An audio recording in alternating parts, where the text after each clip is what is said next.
Jason Rzucidlo reporting from inside the historic GEM Theater, the new home of the Society of Automotive Analysts Auto Outlook Conference. Coming up, Brian Moody from Autotrader.com and Karl Brauer from Kelley Blue Book will give us a preview of the 2016 North American International Auto Show. Pay more. I'm Brian, by the way. This is Karl. I might pay more for lack of congestion, but I will not pay more for a connected diaper. I just won't. I'm not going to pay for that. I want to be disconnected from the diaper. So we get to talk. I'd pay for. We get to talk about the actual platform that many of these disruptive technologies are going to be transported in, and for lack of a better term, are along for the ride, or is it us that's along for the ride? I'm not sure. I think the cars and the people inside might be along for the ride if it's GOFA that controls everything. So exactly. So when you're at the show, here's a few. We're just going to show you a couple of slides. Very few, only 80 or 90 slides. That go by really super quick. Be out before midnight. Yeah.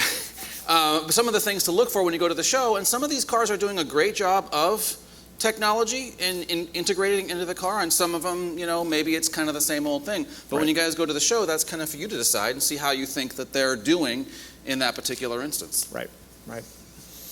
Yeah, so we'll, if we want to go to the next. Oh, there's a clicker. Yeah, so the diaper just got the... There we go. So Karl's going to start with some of the sportier things. That's kind of his thing.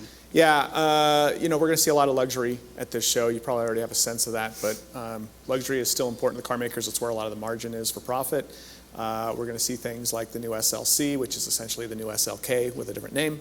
We're also going to see what I think is very exciting from Lexus, which is the LC 500. Lexus has been trying to increase its passionate, emotional appeal for a while now. Kia Toyota, who runs the whole company there, wants that. And they had that LFA, which was really neat, and about 28 people, I think, know about it right now or remember it. Everyone else that went right under the radar. This will be kind of a similar LFA effort, but more widely appealing and widely available to help actually change some perspective.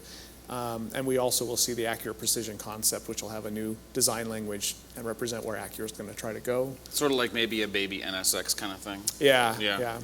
Well, I really dig sedans, and it's funny how much talk there is about crossovers and trucks, and yet at this show, there's going to be a lot of cars. And I think that's interesting, is that everyone says the market's going a certain way or the industry's going a certain way, but look at these cars. I mean, these are interesting and important cars, the Lincoln Continental Concept. We've seen that. We're thinking here at Detroit, we're going to see the production version of that car, which may be based on a Ford Fusion platform, but just larger, maybe made a little bit longer, a little bit wider to accommodate the dimensions of the Continental Concept. Probably turbocharged engines, maybe a 3.5-liter EcoBoost that would be at the top of the line. Yep. Probably no V8, but then the Hyundai G90, which is actually the Genesis, that's their new luxury brand. So look for Hyundai to produce cars that are more in line with the Toyota Lexus relationship. So you'll see Genesis branded cars as their luxury brand, and believe it or not, the Koreans seem to do a great job of taking what we used to do well and doing it even better. That one probably will have a V8 engine available at the very least. And then finally on this slide there's the Volvo S90. Think of this as sort of a sedan version of the stunning XC90. These two cars together, I mean, tell me if you agree that, like, all of a sudden I think they're knocking on the Mercedes-Benz door. They integrate the technology in such a seamless way that there's a big touchpad in the middle, but it's not gigantic like a Tesla. It's not distracting. It actually gives you relevant information, and it actually feels like it's integrated into the car, and it's not a distraction. So the S90 is something to look for that I think...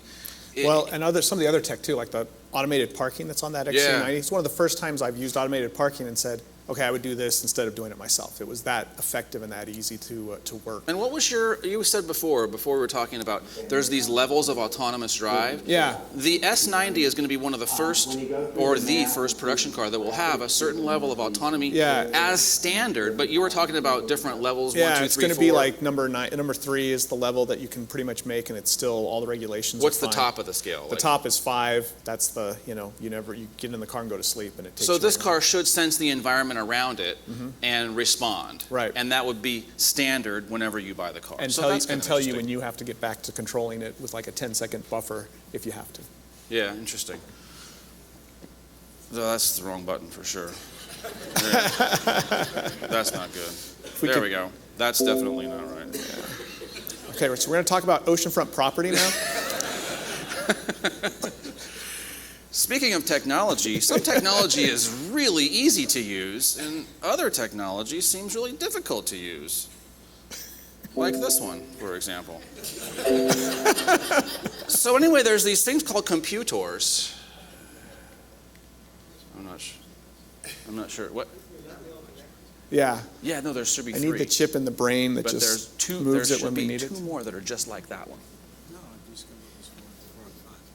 Let's see. Is there not Technical another one that difficulties. has- like, what's after that? I think the next thing we were going to talk about was Yeah, do that. so the SUVs. So we were going to Yes. talk about SUVs. And then is there one right after that? What's the next one after that? They're right there. They are. There we go. See, it's easy. Sorry, I just leave. Carl's got it. All we got to do is let him run it, and we'll be fine. Obviously, SUVs and trucks are huge. We know that the market is going there. More than half, I think it was 60% in December of the new vehicles sold were either light trucks or SUVs. So you can't get away from these cars, and they also tend to have a higher profit margin. So manufacturers aren't really complaining that the market has moved that direction recently. We're going to see things like the new Ridgeline, which will be an open bed truck from Honda. That More replaces- trucky than usual. Yeah, More they're- trucky than in the past. They're going to try to be a little more trucky. It's so hard to shift loyalty there, but Honda will not surrender. They're going to try again.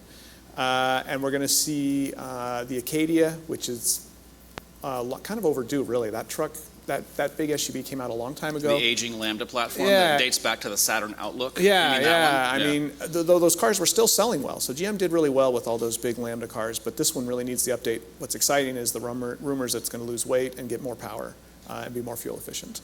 And then the Buick Envision is if we mention that, I mean, the big deal here is people make a big point of saying it's built in China. But then brought back to the U.S. Most consumers won't know it. Consumers aren't going to care. And I mean, they build Toyota pickup trucks here because consumers here buy them. They build Honda Accords, Toyota Camrys, and all kinds of, no one's lamenting the lost Japanese jobs, I don't think. So to the average consumer, they're not going to care, what the point of it is. And that vehicle will perfectly fill in between Encore and Enclave. So Buick really Yeah. needs it. All of Buick's sales, as most people know, it's from the SUV side. And then finally, They're look for the struggling with sedans. Pathfinder to be like a mild refresh, because they just came out with that in 2013. That's just a refresh. And because we know there's going to be a Nissan Titan there, the big truck, this is just guessing, but there could be an Armada type concept or something along those lines, so look for that as well. Oh, and real quick, something that's not on this slide, but we learned Yeah. it after the slide came out, is the new Kia Telluride, I believe is the name, but it's another SUV. And the Tiguan is also a plug-in hybrid, is that right? Yeah, we just learned Yeah. about the Tiguan, and the X4 will be there too. Yeah, and then of course, speaking of green, the plug-in Tiguan, there's still plenty of space for people to come out with green cars. The Bolt we've been talking about the Bolt almost all week. I'm really jazzed personally about the Bolt, because I really do feel like this is electric vehicle transportation that makes sense finally between its range and its price, 200 miles on a charge and $30,000. So there isn't the obvious reason to say, ooh, I don't know if that'd work for me, like there has been for every previous electric vehicle. And yes, that includes the Tesla, because a lot of people would say 80,000 starting, 110 average transaction price. Ooh, I'm not sure that works for me. But I think the Bolt will have no excuses as a popular and capable EV. And I think, especially in California, where you get the coveted carpool lane sticker there, plus that 200-mile range for $30,000, I think that car is going to sell extremely well in the California. Because they gave it the right range and the right, and like functionality. It's the car that if you wanted to get a green car or an EV, now you really don't have any excuses. It's affordable and it should work well. There's also the Volkswagen Bud Ee, although that sounds wrong to even say that that's the name of it. Yeah. Is that? Yeah, and they showed it last week at CES. We kind of know everything about it already, but it's going to be an interesting attempt to really paint Volkswagen as very much EV oriented. Green without diesel. They're not going to talk about that other thing. Yeah. They already showed us the Tiguan plug-in. Now here comes the Bud Ee. So this is their big push to say, hey, we're all about electrics, and that's good. I'm glad they're there. Anyone who's been studying this industry for any length of time knows that they were basically making fun of people who built electric cars up until fairly recently, saying, of course, diesel was the way to go. It was much more efficient. So Well, diesels bit of are a more shift. fun, but until it's not fun. But the Bud Ee is the car they've been showing a lot. Like I know, that's like the third attempt at this Spaced Up. microbus revival from like So 15 years ago. So I'd Whether like to this see is them going to be a actually real do car, it. you think this is going to be a real car or not? I don't think so. I don't know. I don't know. And then finally, we know that there's going to be Chrysler minivans. A plug-in hybrid version of that might be something that will be at the show, and that's interesting because Chrysler, what do they have? The Fiat 500 electric, but what do they really have? That's Only like, in California. They haven't stepped Yeah. up to the alternative energy. They just don't plate have a bunch. like they need to. Yeah. And if they can actually come out with a hybrid version of something that's as trademarked to Chrysler as the minivan, that would be a very good thing. So we're hoping the rumors are true because they need to do this. Yeah, and then finally the Audi. What do you know about the Audi? The e-tron, again, they've been showing kind of versions of this, and they did it again last week in CES, and it will have 310 miles on a charge, which again is a usable range. It'll probably be priced more like a Tesla, around 80 to 100 grand.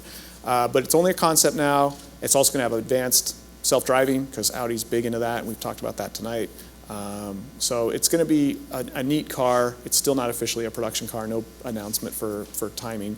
But it certainly represents what we were talking about here tonight, this kind of unavoidable, oncoming, autonomous driving and connected car world that we will live in. Yeah, cool.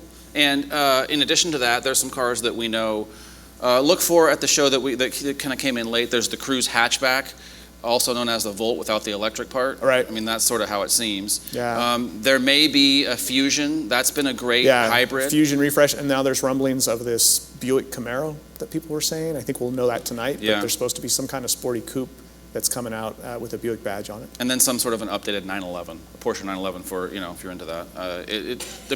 They're cool for sure, but for the average person, it's just only to look at auto shows. Right. And then the rest of the time, back to the use of the internet, funny cats and cool Porsches, and it's worth checking out. If it's a when you're Porsche at the being show. wrecked, Buy a funny cat? Buy a funny cat. That's page view gold right there. That's page view gold.